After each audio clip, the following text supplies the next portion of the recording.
slobodna Crna Gora i vi u ZIKS-u, ministru Pažinu sam postavio sljedeće poslaničko pitanje. Kako vi kao član sudskog savjeta komentarišete javnu izjavu premijera Duška Markovića da je Budimir Šegrt, nekadašnji ministar zdravlja, a sadašnji ambasador u Poljskoj, lažno svjedoči u postupku poznatom kao državni udar na dan parlamentarnih izbora u oktobru 2016. godine? Odgovor tražim i u pisanoj formi. Vi se sjećate da je za vrijeme prošlog premijerskog sata, 20. novembra, premijer Duško Marković na moje direktno pitanje da li mu je Budimir Šegrt, aktuelni ambasador u Poljskoj, a nekadašnji ministar zdravlja, saopštio svoja saznanja da Andrija Mandić, ja i ostali članovi Demokratskog fronta planiramo terorizam i pokušaj državnog udara na dan parlamentarnih izbora, javno saopštio da se toga ne sjeća i da je sve moguće informacije o državnom udaru dobio od nadležnih organa putem informativnih emisija. Također ću vas posjetiti da smo mi na osnovu svjedočenja upravo ovakvog Budimira Šegrta presuđeni prvostepeno na po 5 godina zatvora, jer je tadašnji ministar zdravlja predstavio da je saopštio istinu Dušku Markoviću, a to je i konstatovano u obrazloženju presude. Također ću vas posjetiti da sudsko vijeće na čelu sa Suzanom Ugošom nije dozvolilo, ministre Pažin, da se premijer Duško Marković sasluša u sudnici Višega suda. Odlično znate iz kog razloga, zato što bi on u Višem sudu saopštio i ovo što je rekao pred cjelokupnom crnogorskom javnošću. Zbog toga smo mi, gospodine Pažin, podnijeli krivične prijave protiv Budimira Šegrta Osnovnom državnom tužilaštvu zbog davanja lažnog svjedočkog iskaza i Vrhovnom državnom tužilaštvu protiv sudskog vijeća Suzane Mugoše, Vesne Pejan i Dragice Vuković zbog zloupotrebe službenog položaja. Iz jednog prostog razloga, zato što su svojim djelovanjem jasno pokazali ono što mi sve vrijeme tvrdimo, da se radilo o klasičnoj montaži državnog udara. Dalje, Tiziano Masu, počasni konzul Malte, kome je navodno povjerovao Budimir Šegrt da mu je saopštio istinu vezano za planiranje državnog udara, niti je znao naš srpski jezik ili kako ga već ko krsti, niti je Budimir Šegrt znao engleski jezik, ali su se sporazumjeli da Demokratski front planira državni udar i on je to saopštio i na suđenju Višem sudu. A ne znam da li znate, gospodine Pažin, da je upravo taj počasni konzul, da ćete mi, gospodine... Izvolite.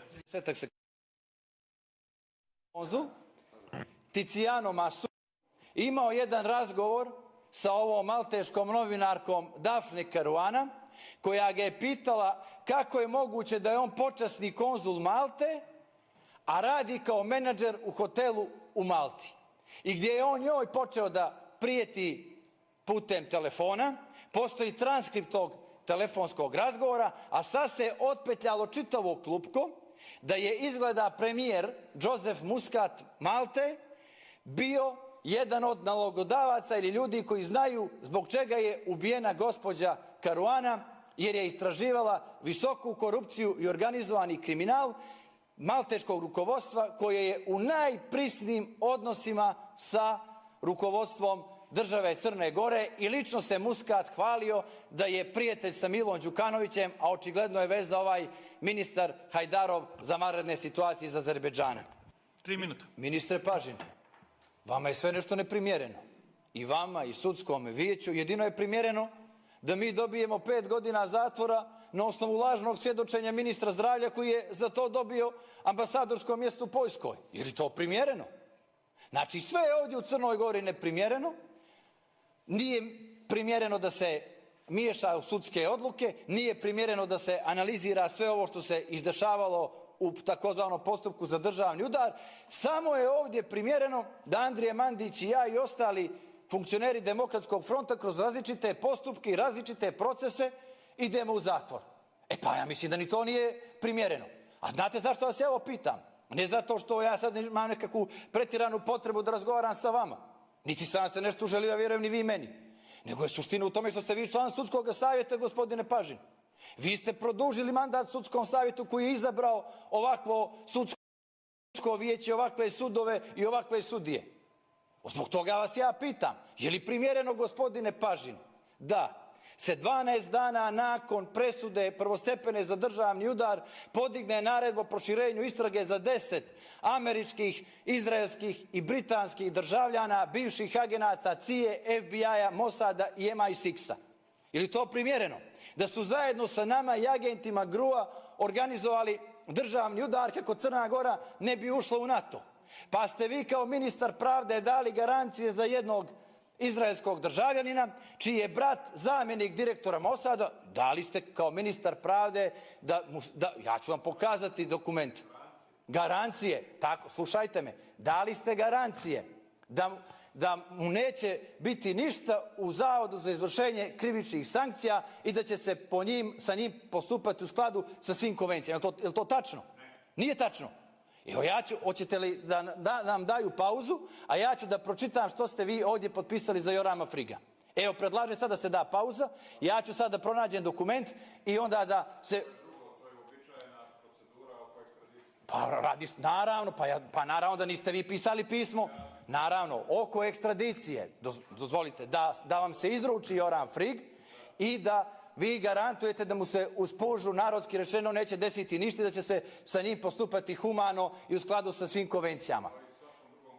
Tačno, svakom drugom koga traje. E sad mi objasnite, kako je onda mogao taj Joram Frig, za kim ste raspisali crvenu Interpolu potjernicu, da dođe u Podgoricu, da da nekakvu izjavu pred tužilaštvom i da ga niko ne uhapsi i da vaša garancija ne važi? A ja moram da vas pitam, jer ste vi dali garanciju, gospodine Pažin. Koga ću da pitam na ovom crnom, bijelom svijetu crnogorskog pravosuđa? Kako je moguće za čovjeka kome ste garantovali, za kojim ste raspisali crvenu Interpol?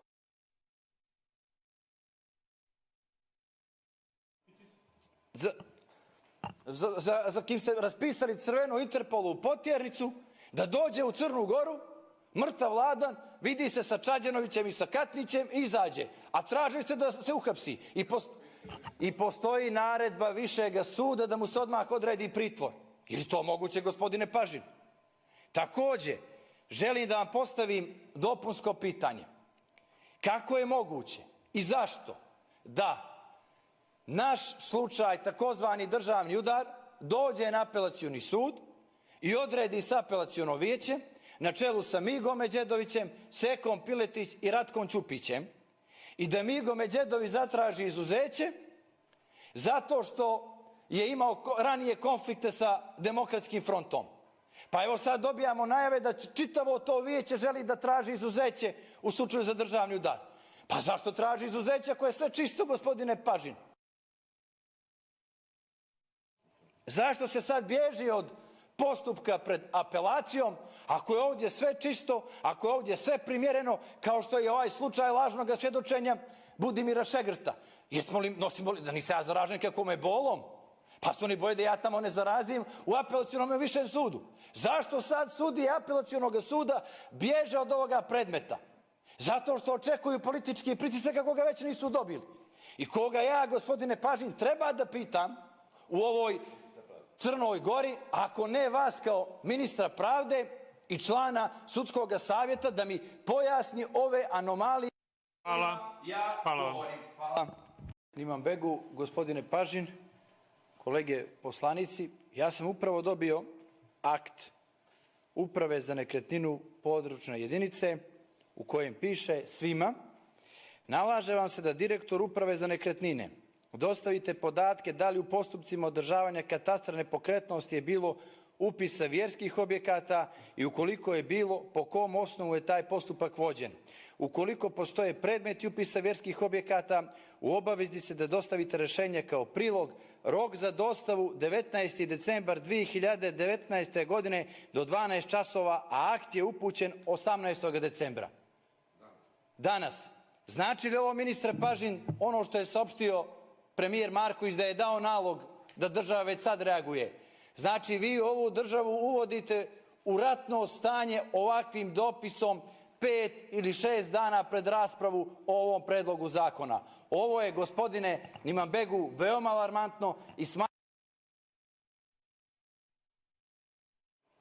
I smatram da Skupština, ali i ministar Pažin moraju da se odrede oko ovoga, jer nama ovdje govore da su spremni za dogovor, da su spremni za kompromis, da su spremni za dijalog, a već su sad dali naloge svim katastrima da dostave i popišu imovinu Srpske pravoslavne crkve i da krene progon crkve i prije zakona.